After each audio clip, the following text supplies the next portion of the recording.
Let's explore this further. We can speak now to Pavel Slunkin, who's a visiting fellow at the European Council on Foreign Relations and a former Belarus diplomat. Joins us now from Warsaw. Pavel, welcome to Al Jazeera. So, what more do we know about this? It's come as a bit of a surprise, isn't it? What do we know about the terms of this deal? Well, this story starts 5 years ago when Belarusian current ruler, lost election. But usurped the power and stayed in power in Belarus. And this is where the crisis, where the relations between Belarus and the West have become the deepest in their history. So Belarus was sanctioned, but the new administration that came to the White House with Donald Trump, they just decided to turn the tables to change the strategy towards the regime of Lukashenko in Belarus. So they basically recognize his legitimacy. And this is the opposite to what the administration of Biden did. They praise him as a respectful and mighty leader, and they stopped lifting sanctions from Lukashenko. In exchange for this, Lukashenko releases portions of political prisoners. Today's one is the most important one, when there are people like the Nobel Peace Prize laureate Ales Bialiatski, 2022, is released, the main opposition leader, who was the most popular leader, politician in Belarus 5 years ago. Viktor Babarika released, Maria Kolesnikova, who mentioned. So this is a major event, I would say, in the relations between Belarus and the United States. Okay, a major event. So what does it actually mean for Belarus in terms of international diplomacy? Well, I wouldn't say about Belarus, I would say about the regime of Lukashenko, because this is where the main difference stems. He controls the country.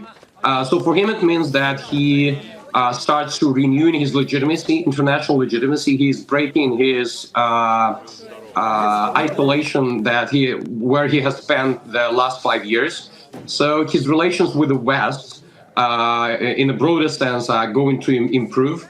With the United States, they're already going forward.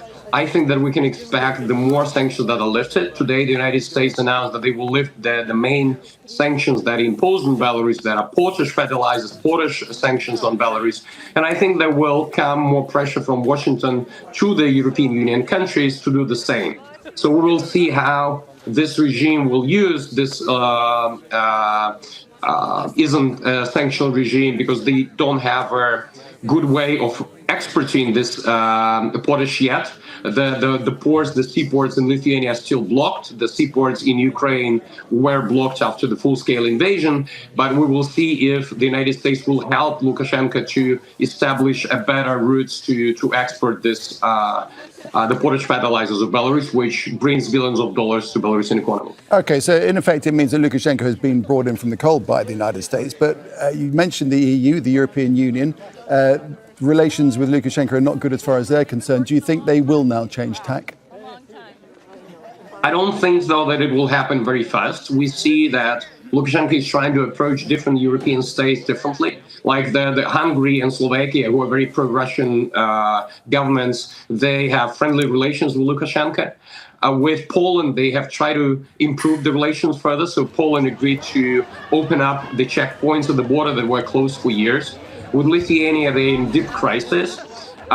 So with Brussels, Brussels is preparing another package of sanctions against Belarus. So I don't think it will go as fast as it happens with the United States. But most importantly, it depends on what Lukashenko is going to do.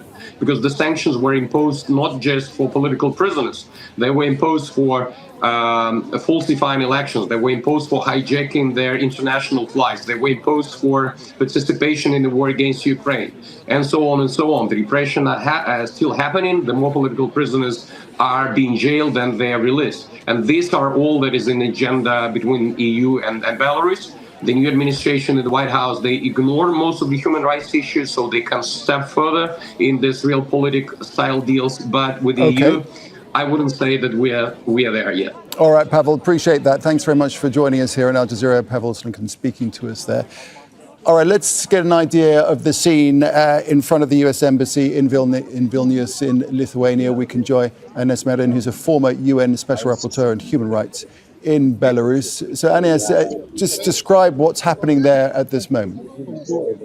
Well, it's almost 5 o'clock here in Vilnius, and we have been here for a couple of hours.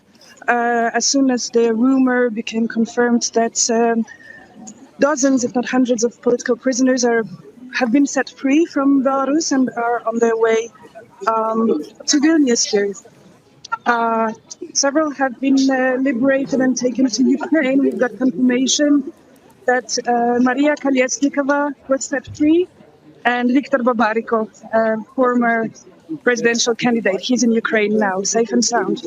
Here now we are waiting for some news from the US delegation that returned today from Minsk, hopefully, with pardoned political prisoners. Some of them, we hope among them should be Ales Bialiatski, the Nobel Peace Prize winner. It's very, very emotional moment, believe me. Here are relatives, journalists, former political prisoners. We've been waiting for many of them for 5 years now. So I think everybody's just rushed to the door at that point in time. Can you see anything from where you are? What's happening? Everybody's a bit nervous. We're waiting for some news. There is no information yet about at what time should the bus arrive. But somebody just came out from the US embassy eventually to make an announcement.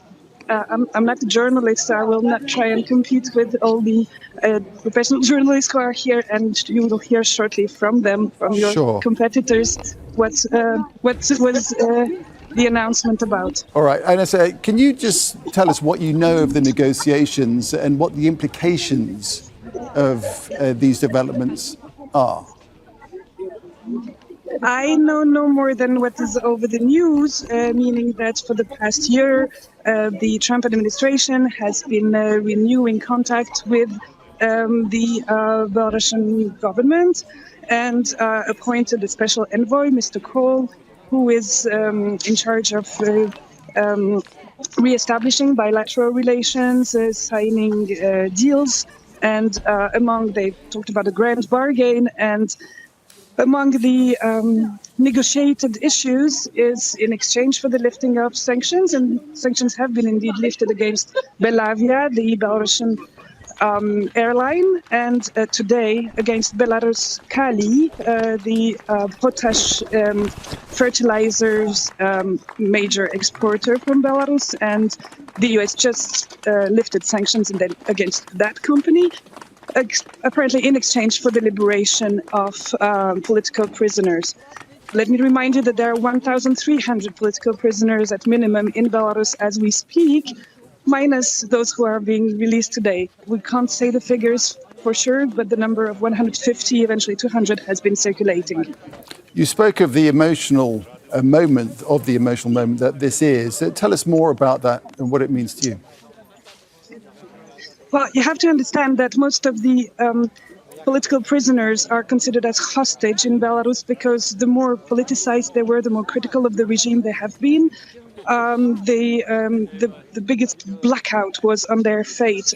For many of them, we were without any news for several months in a row, even years for a number of them. And they have been held incommunicado, which is a very serious human rights violation, with no access from their lawyers, no chance to get a phone call with their relative, and even the post was not delivered. So basically, for many of them, we were just not aware, are they even alive still? And there have been at least 7 confirmed deaths in prison, probably as a result of lack of proper care, inappropriate food, and for those who are sick, who put COVID there or who developed pathologies, they were just not having medicine.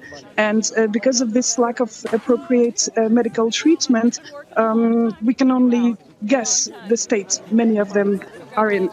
In my capacity as former special rapporteur, I did meet in the past former political prisoners after they were released, and the first thing they had to do were to buy themselves new teeth.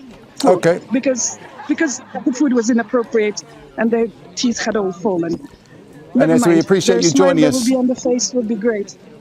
Of course. Anais, we do appreciate your time. Thank you so much for joining us. That's Anais Marin, former UN Special Rapporteur on human rights in Belarus, on the news that Belarus has freed more than 100 political prisoners after the US agreed to lift sanctions. We'll keep a very close eye on developments there and get back to it as things start to happen.